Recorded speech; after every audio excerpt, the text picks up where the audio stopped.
भाव यहाँ निंदाजनक घटना आपड़ जिते निंदा कले भी यहाँ कम कौन सी गणमाध्यम प्रतिनिधि से माने जेकोसी जगार तथ्य संग्रह करने को जाउछंती एवं बीजेपी भाया जातीय दल तांकर कार्यालय को जदि गणमाध्यम गले खबर संग्रह करने को तांकर जदि इच्छा नहीं से हुए तो मना करदे ना निर्दिष्ट गणमाध्यम को आम प्रवेश दबु ना ताले से मना करदे पारे ना हमको गणमाध्यम आसा दरकार नहीं आम गेट बंद करदेलु कई ये आसनी काली भल सामाजिक सम्मेलन बेलू समस्त डाके समस्त खबर देवे आज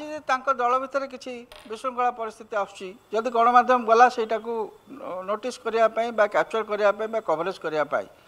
से क्षेत्र से अति व्यतिव्यस्त हवा किसी आवश्यकता नहीं सबू गणमाध्यम जे सपक्षवादी खबर प्रसारण करमती कहीहबनी क्रिटिकल गणमाध्यम भी समर्थक गणमाध्यम भी विभिन्न प्रकार गणमाध्यम तेणु जदि गणमाध्यम प्रतिनिधि निर्दिष्ट गणमाध्यम प्रतिनिधि को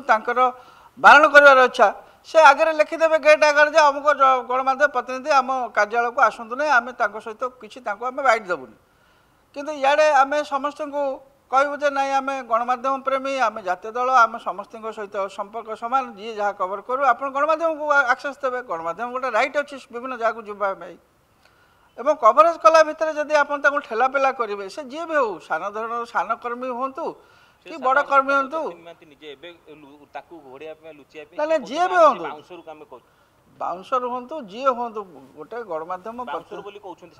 ना सांबादिक बाउंसर केमती कहे देखो गणमाध्यम प्रतिनिधि को चिन्हबार किसी असुविधा ना युद्ध क्षेत्र में गणमाध्यम प्रतिनिधि कवरेज कर आम पाखे बूम अच्छी आम पाखे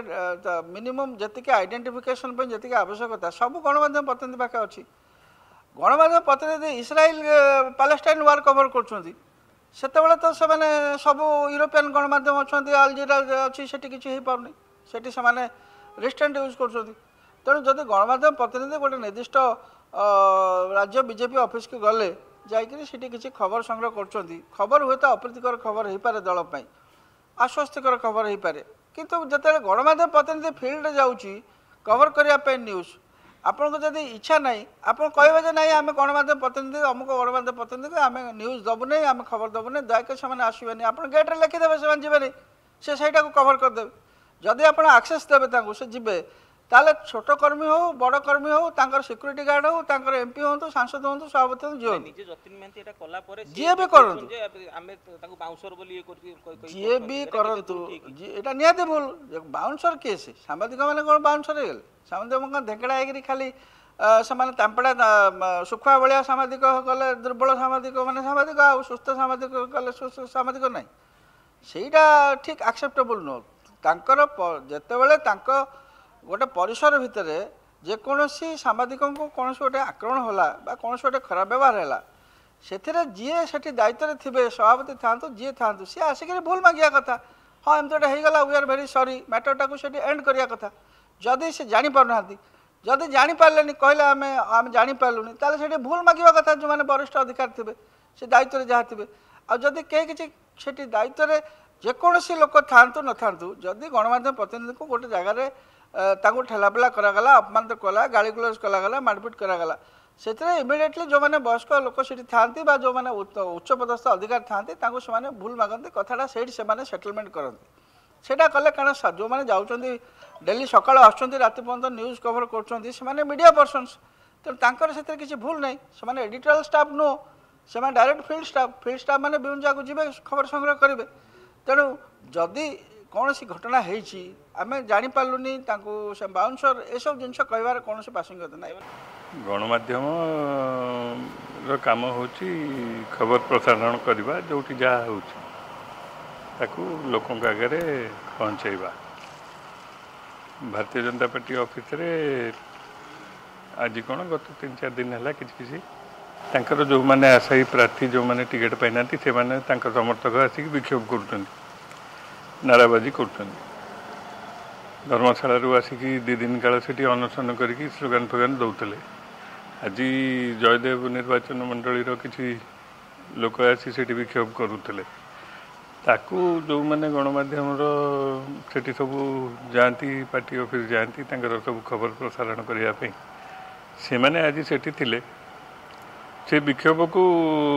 कवर कला बेलू क्षुब्ध हो किसी କେଉଁଠି ପଚରା ଠେଲା ପିଲା ଧକ୍କାଧକ୍କି ଯେଉଁ କଥାଟା ହେଉଛି ସେଇଟା ଦଳୀୟ ଯେଉଁମାନେ ନେତୃବୃନ୍ଦ ନିଜେ ଯତୀନ ମହାନ୍ତି ତାଙ୍କର ସେ ଯାଇକି ସେଇଟାକୁ ସମ୍ଭାଳିବା କଥା। ତାଙ୍କ ଯେଉଁ ଆଶାୟୀ ପ୍ରାର୍ଥୀଙ୍କ ତାଙ୍କୁ ବି ସମ୍ଭାଳିବା କଥା। ଯେଉଁମାନେ ଗଣମାଧ୍ୟମ ପ୍ରତିନିଧି ସେ ଯାଉଛନ୍ତି ତାଙ୍କ ଉପରେ କିଛି ସେମିତି ଯଦି ଆକ୍ରମଣ ହୁଏ ବା ଠେଲାପେଲା ହୁଏ ତେବେ ଦଳର ନେତୃବୃନ୍ଦ ଯାଇକି ସେଠି ଅଟକାଇବା କଥା ବା ସମ୍ଭାଳିବା କଥା। ତା ବଦଳରେ ଯଦି ସେମାନେ ନିଜେ ତାଙ୍କ ଟେମ୍ପର ଲୁଜ୍ କରିକି କାହିଁକି ଏଇଟା ଦେଖାଉଛ ବୋଲି କହିକି ଯଦି ସେଠି କୌଣସି ପ୍ରକାରର ବାଧା ସୃଷ୍ଟି କରନ୍ତି ଏଇଟା ଠିକ୍ କଥା ନୁହଁ। ଆଦୌ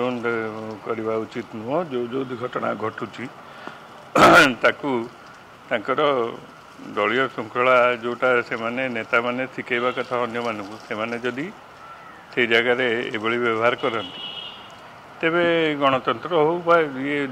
ଯେଉଁ ଲୋକ ସାଧାରଣ ଲୋକ ବି ସେଠି ଥିବେ କି ଯେଉଁମାନେ ସେମାନେ ଜାଣିବେ ଦଳର ଅସଲ ରୂପ କ'ଣ। ସେମାନଙ୍କର ଯଦି ଏତିକି ସଂଯୋଗରେ ରଖିକି ସେମାନେ ଗଣମାଧ୍ୟମକୁ ସେଇଭଳି ଭାବରେ ରେସ୍ପେକ୍ଟ ଦେଖାଇ ତାଙ୍କୁ ତାଙ୍କ କାମ କରିବାକୁ ଆଲାଉ କରିବା ବା ସୁଯୋଗ ଦେବା ପରିବର୍ତ୍ତେ ଯଦି ତାକୁ ବନ୍ଦ କରିବାକୁ ଚେଷ୍ଟା କରନ୍ତି ଗୋଟେ ପ୍ରକାରର କଣ୍ଠରୋଧ କରିବା କଥା ପଡ଼ୁଛି। କାହିଁକିନା ସେଇ ଦଳମାନଙ୍କ ଭିତରେ ସେଇମାନେ ତ ଡାକନ୍ତି ଗଣମାଧ୍ୟମକୁ, ସବୁଦିନ ଦିନକୁ 3-4 ଥର ଡାକୁଛନ୍ତି। ଗଣମାଧ୍ୟମର ସବୁ ଟିଭି ହେଉ ପ୍ରିଣ୍ଟର ଯେଉଁମାନେ ଅଛନ୍ତି ତାଙ୍କୁ ଡାକନ୍ତି, ଆଜି ଜଏନିଂ ଅଛି, କାଲି ଆଉ କ'ଣ ଅଛି, ଇଏ ନିର୍ବାଚନ ସମୟରେ ଦିନକୁ 4 ଥର ଡାକନ୍ତି। ତ ସେମାନେ ବି ଜାଣିବା ଦରକାର ଯେ ଗଣମାଧ୍ୟମ ତାଙ୍କ ପାଇଁ ଯେତିକି ଆବଶ୍ୟକ ସେଇ କଥାଟା ସେ ବୁଝିକି ଏଭଳି ବ୍ୟବହାର ସବୁ ଦେଖିବା ଉଚିତ ନୁହଁ। ସେ ଯେଉଁ ଘଟଣା ଘଟିଛି ତାର ସଠିକ୍ ଖବର ନେଇକି ତାଙ୍କର ଯେଉଁ ରାଜ୍ୟ ସଭାପତି ଅଛନ୍ତି ବା ଯେଉଁମାନେ ତୁଙ୍ଗ ନେତା ଅଛନ୍ତି ସେମାନେ ଏହାର ସମାଧାନ ଖୁବ୍ ଶୀଘ୍ର କରିବା ଉଚିତ। ନହେଲେ ନିର୍ବାଚନ ଆଗେଇ ଗଲା ବେଳକୁ ଇଏ ଗୋଟେ ଅଲଗା ପ୍ରକାର ରୂପ ନେବ।